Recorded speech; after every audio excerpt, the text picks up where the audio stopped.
Aktivnosti bijeljinskih planinara bile su naša tema jutra. Aktivnosti planinara Sarajevsko-romanijske regije, tema uključenja drugog reporterske ekipe iz Pala. Još jednom ću pozdraviti koleginicu Milicu Medić. Dobro jutro.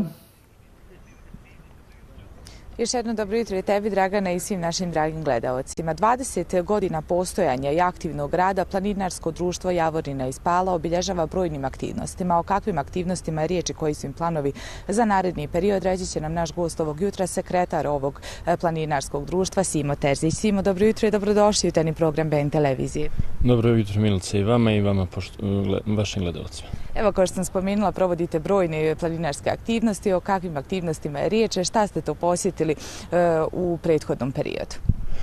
Pa kao što ste već napomenuli, ove godine proslavljamo 20 godina postojanje i ono što je najbitnije aktivnog rada Planinarskog društva Javorina Pale. I mi smo već od početka godine započeli sa jednim nesvakidašnjim aktivnostima koje ranije nisu bile u našem planu i programu. Pa smo tako, što se kaže, u sred zime posjetili Leotar iznad Trebinja i osjetili jedan taj dašak Mediterana. Zatim smo išli na Rumiju iznad Bara, Mosor iznad Splita, a prije nekoliko dana uspješno je realizovan naš međunarodni pohod u Italiju na Dolomite, koji su jedni od najljepših predjela sigurno u Evropi, a svakako jedni od najljepših i u svijetu. Evo, pripremate li se za neke nove pohode koji su vam planovi za naredni period? Šta ćete to posjetiti? Pa, pored planina u zemlji, u našoj zemlji i u regionu, mi ćemo svakako se potruditi da u narednom periodu organizujemo još 2 do 3 međunarodna pohoda ekspedicije u Evropi, sa kojima ćemo svakako biti prepoznatljivi i sa kojima ćemo se još jednom mapirati kao jedno od najuspješnijih planinarskih društava u Republici Srpskoj. Evo, 20 godina je zaista jedan veliki jubilej. Šta vama govori kada onako razmislite malo da obilježavate 20 godina? Šta vam to pokazuje? Pa vidite, ako se čovjek smatra odraslim sa 18 godina, mi možemo da se smatramo odraslim sa tih 20 godina, da smo mi, ali isto tako ja moram da naglasim da smo mi već od samog početka bili jedno od najuspješnijih planinarskih društava u Srpskoj i u Bosni i Hercegovini i da smo svojom mladošću, svojom energijom, svojim aktivizmom, bez nekog komercijalizma, bez nekog trčanja za novcem i za financijama postigli mnoge respektabilne rezultate i da mi ostajemo na tragu tih rezultata i da, što se kaže, ne popuštamo tempo, već nastavljamo punom parom. I koliko vaše društvo danas broji članova i koje su to uzrasne kategorije?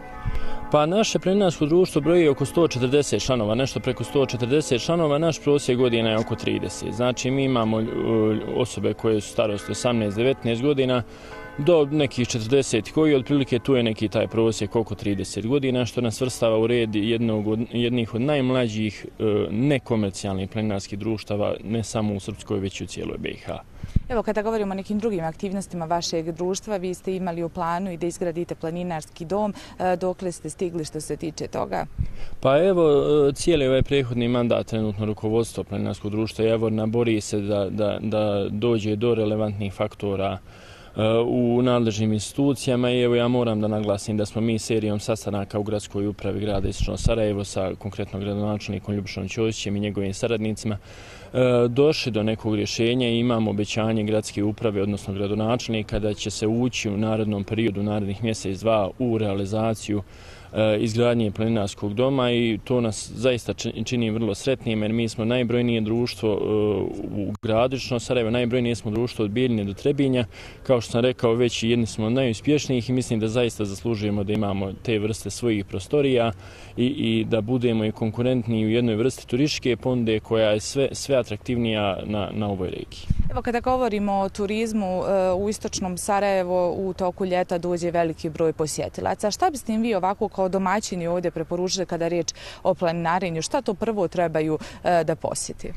Pa ja mislim da je naš najatraktivniji planinarski sadržaj Via Ferrata Sokolo put i svakako da svim turistima koji su zaljubljenici ove, kako da kažem, na ovaj moderni način da se izrazim, outdoor aktivnosti, svakako je predložio posjetu Via Ferrata Sokolo put. Za one za koje je to preveliki izazov, mi imamo prelijepe planinarske staze na Ravnoj planini, Jahorne, Trebeviću, Romaniji i sigurno da bismo mogli biti dobri domaćini da se ne bismo postidili pred bilo kime iz bilo koje kraja svijeta. Evo, pretpostavljam da je ljeto lijep period da neko kreni da se bavi planinarenjem. Da li vaše društvo prima nove članove i šta je to ovako potrebno planinarima početnicima, evo kada govorimo o ovoj ljetnoj sezoni? Pa mi svakako tokom cijele godine primamo nove članove i svi su dobrodošli. Naša su vrata uvijek otvorena za sve ljude koji žele da obiđu ove naše ljepote regiona, da se nakon nekog vremena naravno uključe i ove međunarodne pohode. I mi ih ovom prilikom pozivamo da nam se pridruže. Najlakše im je da to rade preko naših stranica na društvenim mrežama, Facebooku i Instagramu. To je otprilike to što se toga tiče. Simo, hvala vam puno na svim informacijama, hvala vam što ste bili naš gost ovog jutra i želim vam mnogo sreće u provođenju svih vaših aktivnosti, onih koji se tiču izgradnje planinarskog doma, ali i svih vaših planiranih planinarskih pohoda. Hvala vam na medijskoj podršci koju nam pružate i ja sam siguran da je ta vrsta medijske podrške u stvari uticala da mi postanemo jedan relevantan faktor kod političkih faktora i generalno u društvu. Nama je zadovoljstvo. Hvala još jednom.